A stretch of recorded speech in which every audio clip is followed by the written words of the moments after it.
Assalamualaikum warahmatullahi wabarakatuh.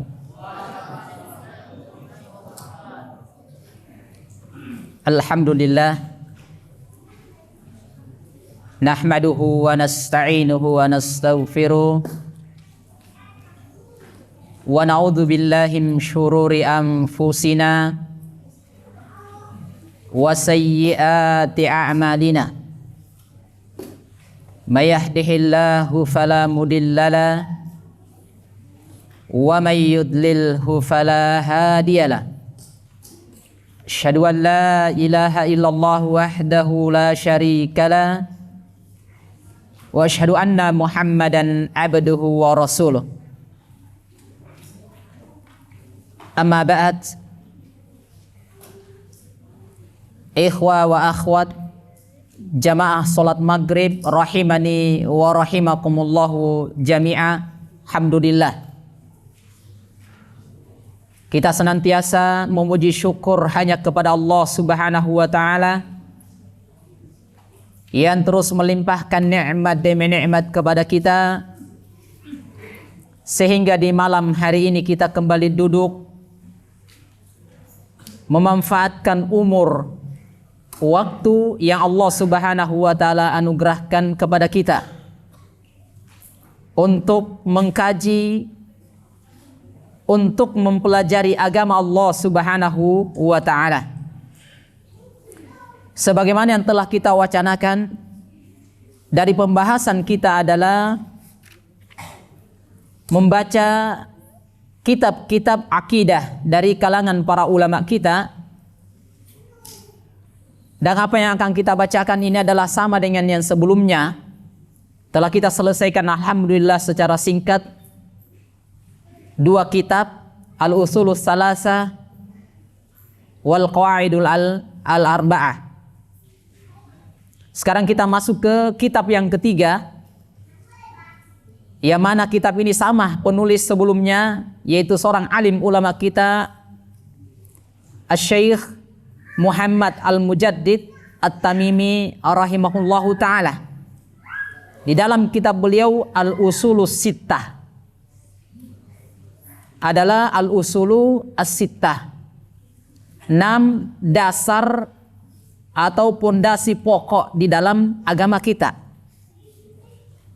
Inilah yang akan kita bahas sebagaimana urutan yang disebutkan oleh seorang alim ulama kita, yaitu Asy-Syaikh Shalih Al-Fauzan rahimahullahu hafizahullahu ta'ala.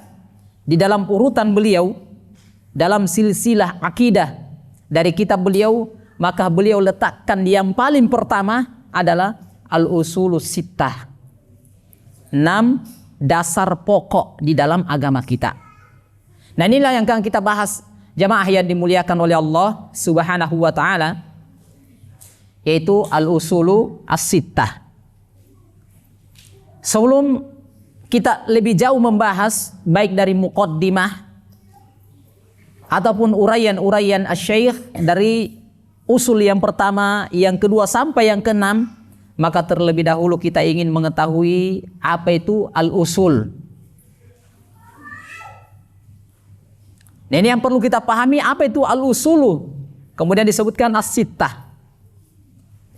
Maka disebutkan oleh ulama kita yang namanya al-usul. Ini kata jamak dari al-asl, al-aslu, jamaknya usul. Kata para ulama secara bahasa adalah ma yubna alaihi ghairuhu. Namanya asal adalah apa yang yubna alaihi ghairuhu, apa yang dibangun sesuatu di atasnya. Itulah namanya usul. Kalau kasarnya kita adalah pondasi, dasar atau pokok. Kalau bangunan itu adalah namanya pondasi. Di atas pondasi itulah yang kita bangun bangunan di atasnya. Itulah namanya usul. Wastilahan, sebagaimana diterangkan oleh para ulama kita, menurut istilah dalam syariat kita, apa itu usul? Kata beliau adalah qaidun, adalah kaidah, dasar, pondasi, au aslun, Itu sama dasar-dasar pokok. Fil mas'alati, dalam suatu permasalahan atau pada sesuatu. Itulah yang namanya usul, dasar, kaidah, pondasi. Sehingga kalau kita sebutkan ini adalah al-usulus sitta, 6 dasar pokok dalam agama kita. Itulah yang dikenal dengan al-usul as-sittah. Dan ini sangat bagus jamaah yang dimuliakan dan dirahmati oleh Allah Subhanahu wa taala, berkaitan dengan 6 dasar pokok di dalam agama kita ini. Saya sebutkan secara singkat, nanti ini akan kita uraikan. Dasar yang pertama, dan ini nanti ya, ini sekedar hanya penggambaran secara umum. 6 dasar pokok yang akan kita pelajari. Yang pertama adalah al-ikhlasu fi ibadatillahi azza wa jal. Ini yang pertama akan dibahas, ikhlas. Beribadah kepada Allah Subhanahu wa taala. Ini yang pertama. Ikhlas. Yang kedua adalah al-ijtima'u tahtal Qur'ani was sunnah. Yang kedua nanti akan dibahas dalam usul sittah ini. Dasar pokok yang kedua adalah al-ijtima', bersatu, berkumpul di bawah naungan Al-Quran dan As-Sunnah. Ini yang kedua. Yang ketiga adalah wujubut ta'ati ala wulatil umur. Ini dasar yang ketiga dalam agama kita adalah wajibnya taat kepada penguasa kita. Ini dasar yang ketiga. Wajibnya taat kepada penguasa kita. Kalau kita di Indonesia ini adalah penguasa kita yang nomor 1 tentunya adalah Pak Presiden kita. Itulah kita harus wajib taat kepada mereka. Nanti akan diuraikan. Nah, lihat. Kalau kita perhatikan jamaah yang dimuliakan, sebelum saya lanjut ke 4, 5, dan 6, perhatikan. Dasar yang pertama ini, al-ikhlasu fi ibadatillah, inilah nanti dasar pokok yang akan memperbaiki agama kita. Jadi kalau kita lihat ya, saya ulangi, dasar yang pertama ikhlas wal istima'. Ikhlas dan berkumpul atau bersatu di atas naungan Al-Quran dan As-Sunnah, inilah yang akan yasluhu ad-din, yang akan memperbaiki agama seseorang. Kalau tidak ikhlas, tidak bakalan bagus agamanya. Kalaupun kita tidak berkumpul, tidak bersatu, tidak berjalan di atas Al-Quran dan As-Sunnah, maka ini juga akan pasti merusak agama. Sehingga kata Syekh, nomor 1 dan nomor 2 inilah yang akan memperbaiki agama kita. Yang ketiga adalah disebutkan wujubut ta'ah, wajibnya taat kepada penguasa. Ini kata para ulama, yasluhu ad-dunya, ini akan memperbaiki dunia kita. Jadi lihat, 3, 1, 2 akan memperbaiki agama kita. Nomor 3 akan memperbaiki dunia kita. Yang keempat, dasar pokok di dalam agama kita yang keempat disebutkan dalam usulus sittah adalah fadlul ilm atau fadlu ahlil ilm. Keutamaan orang-orang yang berilmu. Itu akan dibahas. Berkaitan dengan keutamaan ahlul ilm, orang-orang yang berilmu.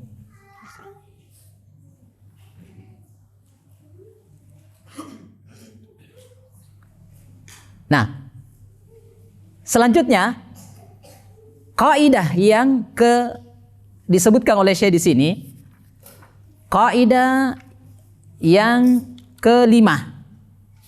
Kalau kita tarik kesimpulan dari kaidah yang disebutkan oleh beliau, maka kaidah yang kelima ini adalah natijah, hasil. Jadi kaidah yang kelima yang disebutkan oleh Syekh itu adalah natijah. Disebutkan hasil daripada kaidah yang pertama, kedua, ketiga, dan keempat. Itu berada di yang kelima. Itu hasilnya. Jadi sebutkan adalah natijatu fil qaidatil ula atau awal wasani wasalis warrabi. Hasil. Nanti akan disebutkan, yaitu penjelasan Allah Subhanahu wa taala tentang wali-wali Allah Subhanahu wa taala. Itu yang kelima. Siapa sebenarnya wali dari wali Allah? Itu akan dibahas. Sehingga akan membedakan mana nantinya wali-wali Allah, mana wali syaitan, mana orang-orang munafik, mana orang-orang fajir. Di sini akan disebutkan di yang kelima. Itu penjelasan tentang wali-wali Allah. Itu kaidah yang kelima. Kemudian kaidah yang keenam adalah bantahan bagi syubhat-syubhat bagi orang yang menyelisihi Al-Quran dan As-Sunnah. Itu akan ada bantahannya. Jadi raddus syubhati allati wada'aha asy-syaitan fi tarkil Quran was sunnah. Jadi nanti di sini ada bantahan berkaitan dengan apa yang diletakkan oleh syaitan supaya kita ini tinggalkan Al-Quran. Kan banyak sekarang. Contoh misalnya saya contohkan begini.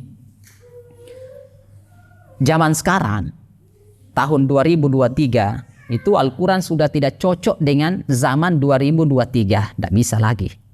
Sudah ketinggalan itu. Al-Quran itu dan As-Sunnah hadits Nabi SAW itu zaman dulu. Sekarang tidak cocok. Dulu itu orang naik kuda. Sekarang tidak naik kuda lagi, orang naik pesawat. Iya kan? Betul. Iya, berarti cocok ucapan mereka. Siapa yang mau naik kuda ke kota Makassar misalnya? Ada yang mau? Pasti bilang, iya orang apa ini? Kan begitu. Berarti ketika dia lemparkan syubhat ini, tidak cocok sekarang. Al-Quran itu hanya di zaman dulu. Orang naik kuda. Kalau kamu terapkan Al-Quran dan hadis, naik kuda. Jangan naik mobil, jangan naik motor, jangan naik pesawat. Kira-kira iya? Benar atau betul? Iya betul. Iya. Iya, memang betul sekarang. Sekarang bisa naik kuda tapi mobil merek kuda. Kan ada. Iya, bukan itu yang dibahas.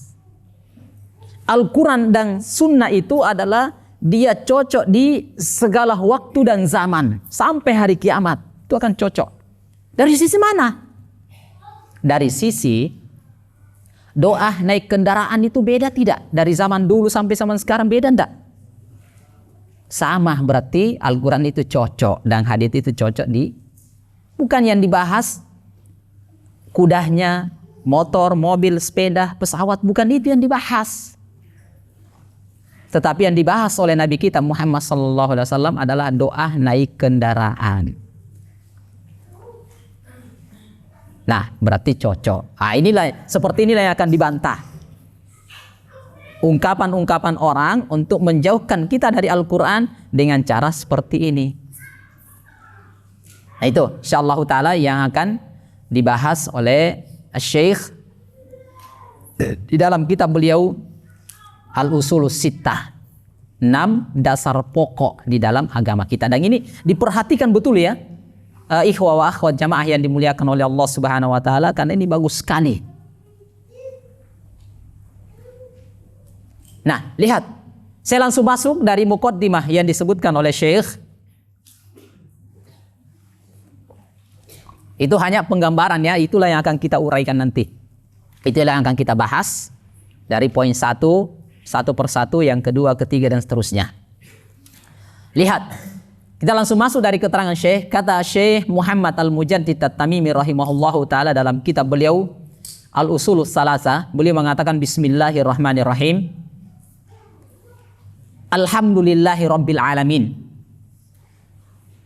Alhamdu, segala puji, lillahi Rabbil Alamin. Segala pujian hanya milik Allah Rabbul Alamin, Rabb alam semesta. Wa sallallahu wa sallama wa baraka ala nabiyyina Muhammadin wa ala alihi wa sahbihi ajma'in. Kemudian setelah itu, setelah muqaddimah ini, dan ini perlu kita pahami, dan ini dengan adanya bismillah, maka itu sudah mewakili khutbatul hajah yang biasa kita sebutkan, innal hamdalillah nahmaduhu wa nasta'inuhu wa nastaghfiruh. Dengan bismillah itu sudah mewakili itu. Walaupun sebagian besar dari ulama kita tetap memulai dengan bismillah, kemudian setelah itu dia tetap melanjutkan dengan khutbatul hajah. Kalau beliau di sini hanya menyebutkan secara singkat, alhamdulillahirabbil alamin wa sallallahu wa sallama wa baraka ala nabiyyina Muhammadin wa ala alihi wa sahbihi ajma'in. Ini kata beliau. Lihat. Qala asy-syaikhu Muhammad al-Mujaddid at-Tamimi rahimahullahu ta'ala, imamud da'wah. Jadi kata Syekh Shalih Al-Fauzan hafizahullahu ta'ala, karena yang saya pakai adalah keterangan dari Syekh Shalih Al-Fauzan hafizahullahu ta'ala. Beliau mengatakan, berkata seorang alim ulama kita, dan dia merupakan imamud dakwah, panutan dalam dakwah.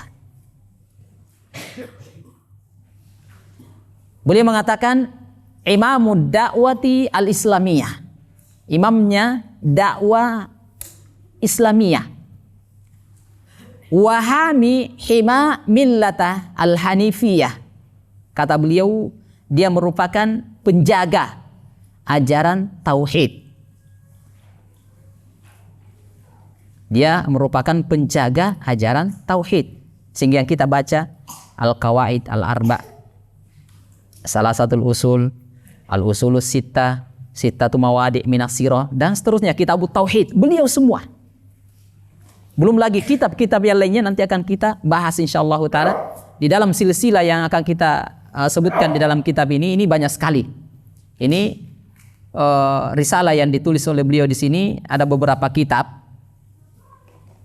Yang pertama adalah Al-Usulus Sittah, kemudian Sittatu Mawadi' Minas Sirah, kemudian ketiga tafsir Kalimatut Tauhid atau Kalimatit Tauhid, kemudian Ba'du Fawaid Suratil Fatihah, kemudian juga adalah Al-Usul Al-Aqidah Al-Ammah Nawaqidul Islam, kemudian Al-Jami'u li ibadatillahi wahda. Ini banyak. Kemudian Makna Togut dan seterusnya dari kitab yang disusun oleh Syekh Al-Mujaddid at-Tamimi rahimahullahu ta'ala dan kitab-kitab yang lainnya, sehingga dikenal dengan Imamud Da'watil Islamiyah. Dia adalah merupakan imam dakwah yang merupakan panutan dalam dakwah Islam ini, dan dia merupakan penjaga ajaran tauhid. Nah, lihat ucapan beliau. Qala, beliau mengatakan, ini ucapan Syekh rahimahullahu ta'ala. Ini min a'jabil ujab, kata Syekh Muhammad at-Tamimi rahimahullahu ta'ala. Min a'jabil ujab, termasuk perkara yang sangat mengherankan, menakjubkan. Apa kata beliau? Wa akbaril ayati dallati ala qudratil malikil ghallat. Sebutkan wa akbaril ayati, dan ayat-ayat yang paling besar yang adalah yang menunjukkan alal qudrah, ala qudrah, atas kekuasaan al-malikul ghallab, yaitu kekuasaan Allah Subhanahu wa ta'ala. Nah, perhatikan di sini. Saya ingin uraikan dulu di sini. Min a'jabil ujab, termasuk perkara yang sangat mengherankan atau menakjubkan. Apa itu? Kalimat al-a'jab, kata para ulama, terkadang ada sesuatu yang menakjubkan bagi kita, mengherankan bagi kita. Kata para ulama, imma ya'rifu sabab wa imma la ya'rifuhu. Sesuatu yang terkadang kita ta'ajub, heran melihat sesuatu itu, terkadang kita tahu sebabnya, kadang tidak. Ini kata para ulama kita. Sehingga kata beliau, ta'ajub ini terkadang dalam perkara al-amru al-inkar. Terkadang kita ta'ajub, heran dalam perkara yang diingkari. Perkara yang diingkari. Misal apa yang terjadi adalah Nabi kita Muhammad sallallahu alaihi wasallam yaqulu li qaumil musyrikin. Bagaimana ucapan Nabi kita Muhammad sallallahu alaihi wasallam kepada orang-orang musyrik.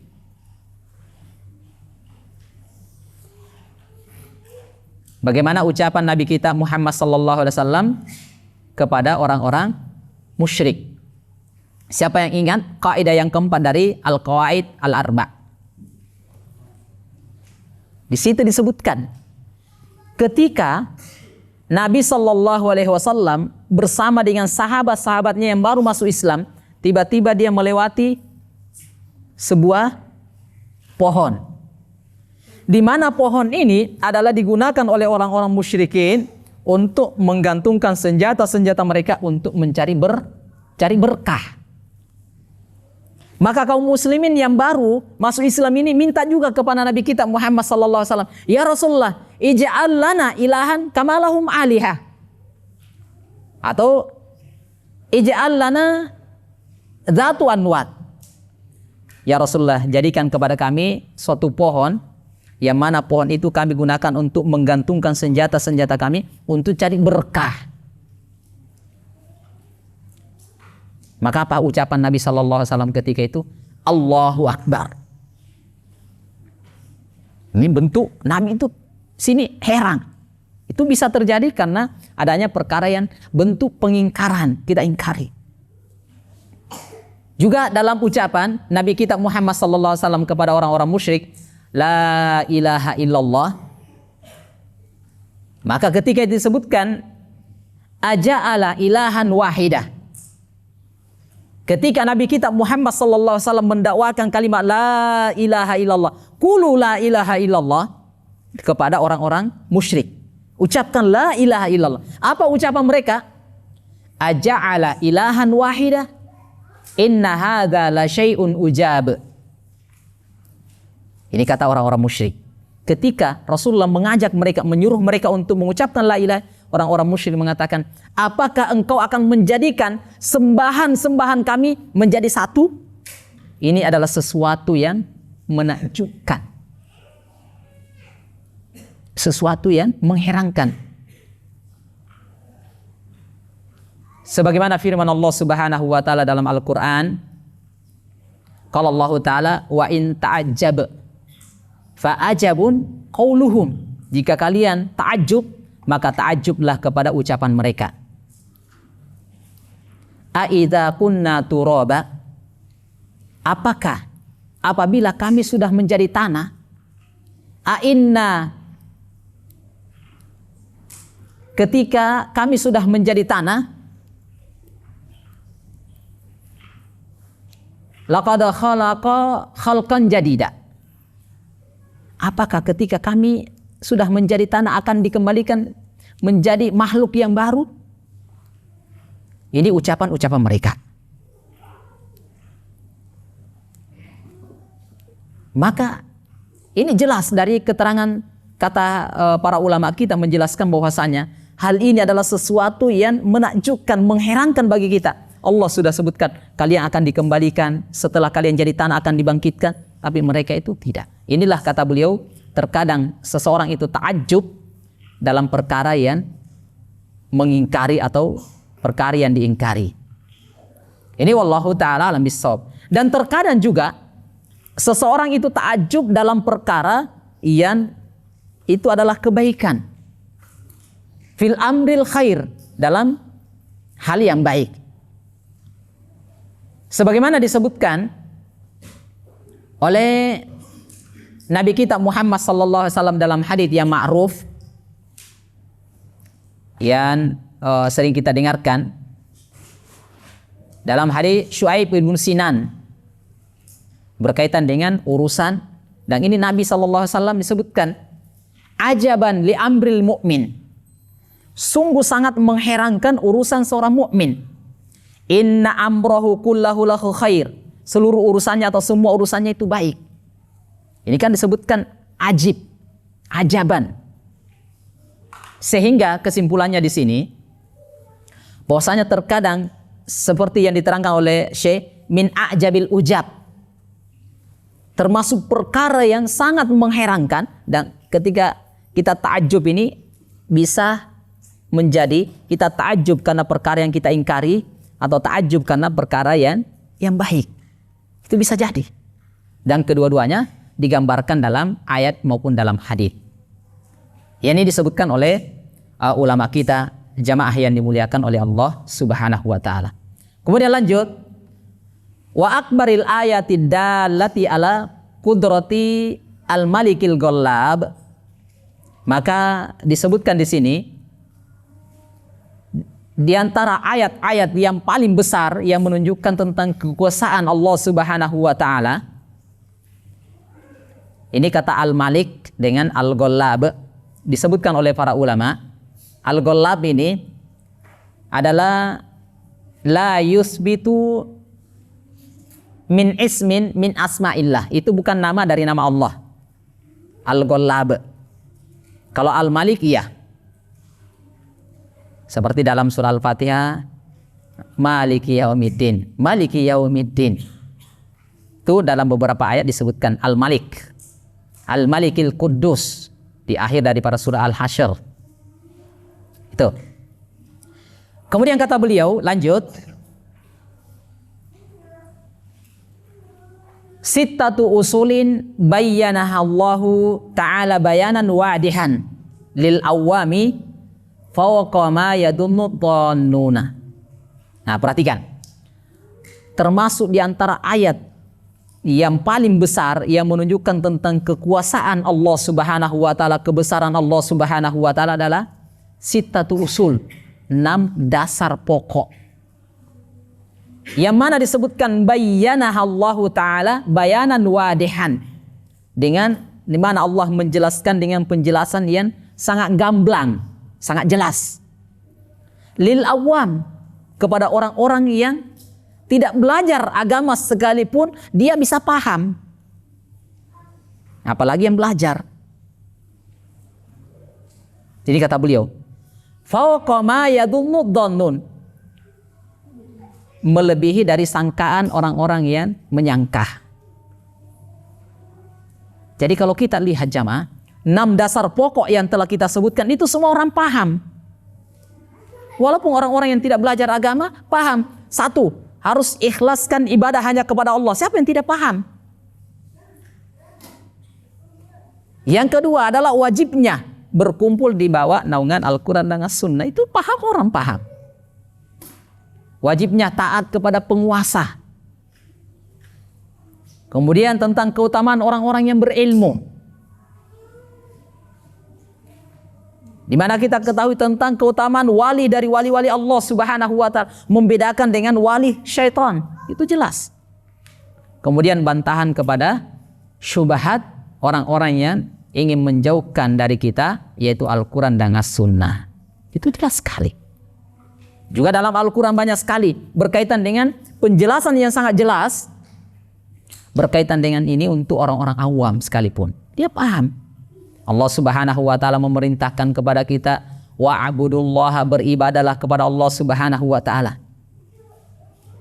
Wala tusyriku bihi syai'a, jangan kalian berbuat syirik. Itu kan sangat jelas. Allah Subhanahu wa taala pun mengatakan, wa ma khalaqatul jinna wal ins illa liya'buduni. Tidaklah saya menciptakan jin dan manusia kecuali untuk beribadah kepadaku, kata Allah Subhanahu wa taala. Ini kan jelas sekali. Ini kata beliau, summa ba'da dzalika, tetapi ini jadi masalah jamaah. Ini jadi masalah. Summa ba'da dzalika, tetapi setelah itu, kemudian setelah itu, ghalita fiha adqiyaul alam wa uqala'u bani adam illa aqallal qalil. Nah, ini masalahnya di sini. Padahal sudah dijelaskan 6 dasar pokok di dalam agama kita, dijelaskan oleh Allah Subhanahu wa taala dengan penjelasan yang sangat gamblang, penjelasan yang sangat jelas. Bahkan orang-orang awam sekalipun dia bisa memahami itu, dia paham itu. Tetapi apa yang terjadi? Orang-orang cerdas banyak dari orang-orang cerdas, orang-orang yang berakal keliru di dalamnya. Ghalita fiha adkiyaul alam wa uqala'u bani Adam illa aqallal qalil, kecuali sedikit. Nah, sebelum saya masuk ke sini jamaah yang dimuliakan oleh Allah Subhanahu wa taala, perhatikan lebih jauh.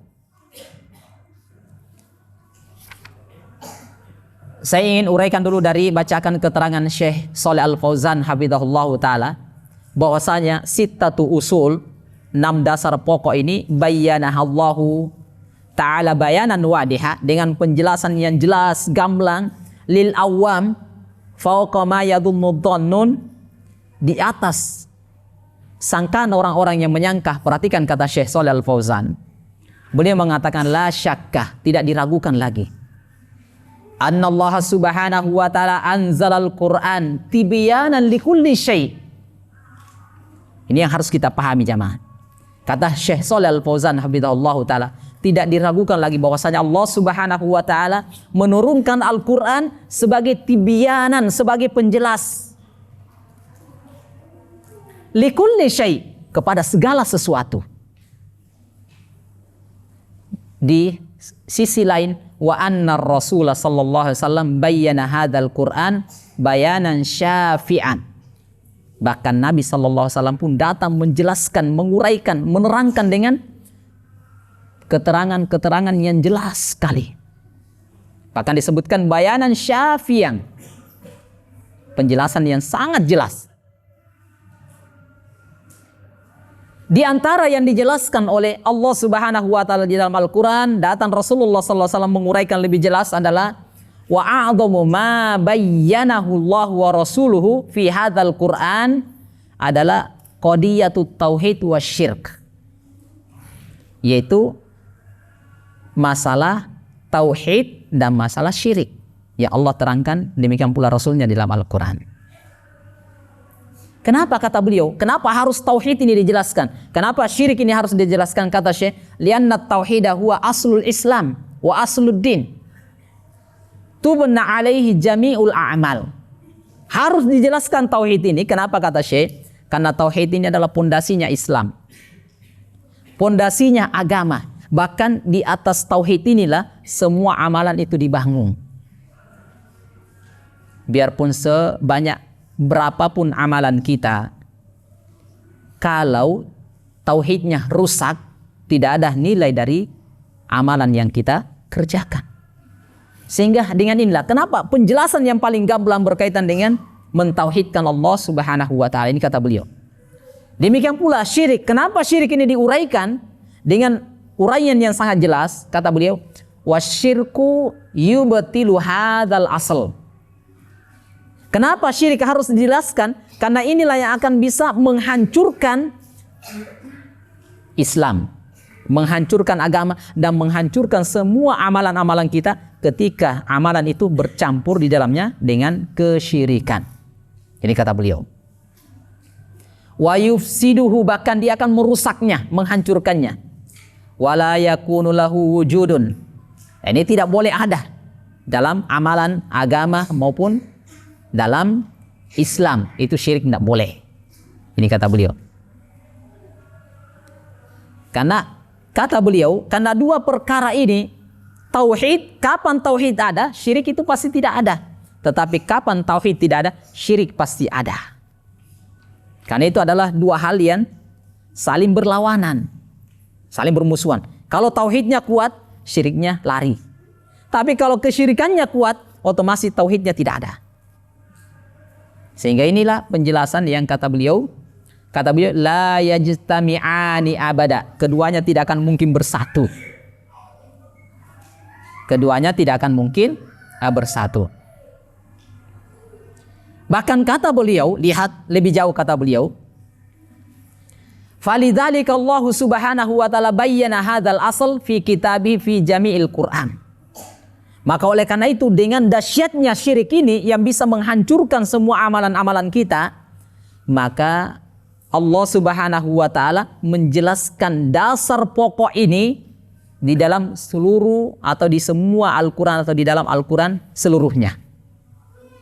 Jadi ketika kita membaca Al-Qur'an yang ada bagaimana menguatkan tauhid, menjaga tauhid, memperkuat tauhid, membersihkan diri kita dari syirik.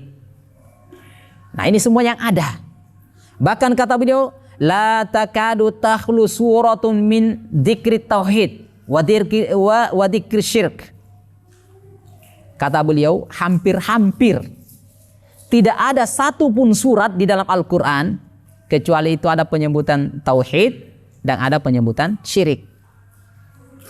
Ini kata beliau, wan nasu yaqra'una hadzal Qur'an wa yuraddidunahu.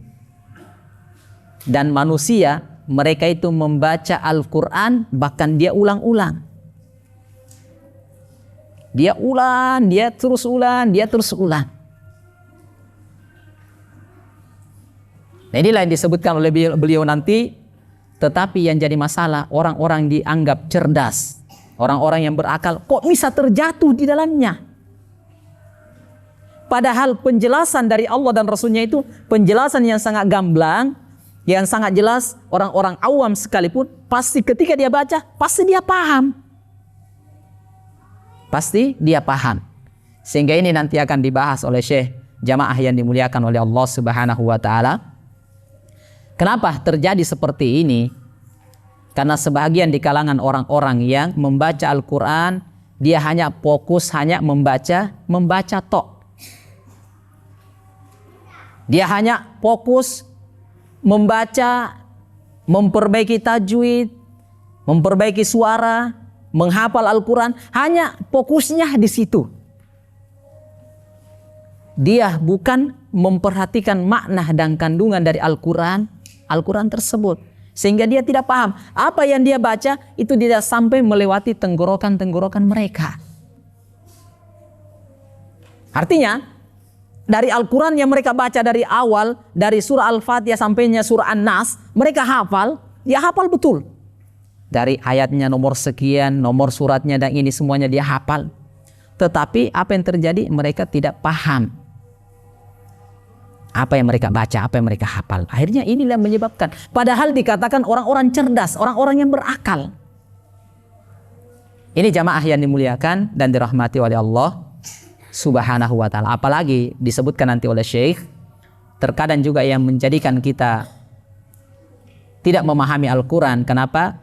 Satu, selain dari itu tadi, kata beliau, adalah karena mengikuti apa yang ada pada bapak-bapak kita. Yang penting bapak saya seperti itu ya, saya juga seperti itu. Yang kedua adalah taklid buta, ikut-ikutan tanpa melihat. Ini semuanya yang perlu kita perhatikan jamaah. Sehingga ini Masya Allah, ini bagus sekali keterangan dari ulama kita berkaitan dengan dasar yang disebutkan oleh beliau di dalam keterangan ini. Ini wallahu ta'ala alam bissawab. Saya kira ini yang bisa saya sebutkan insyaallah.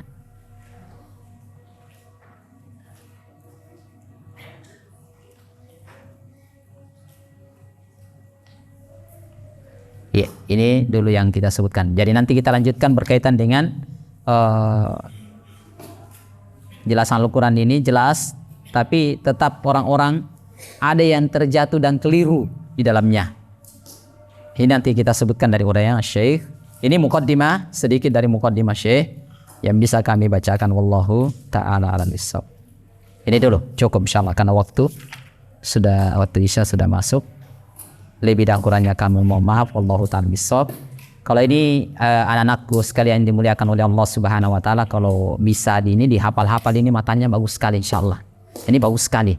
Dan dia sedikit diupayakan ya, ini dihafal, ini matanya dimiliki, kemudian dihafal, ini sedikit matan yang ada, ini bagus sekali, usul sittah. Ini kalau pulang ke kampungnya, pulang ke daerahnya masing-masing diajarkan ini Masya Allah luar biasa ini.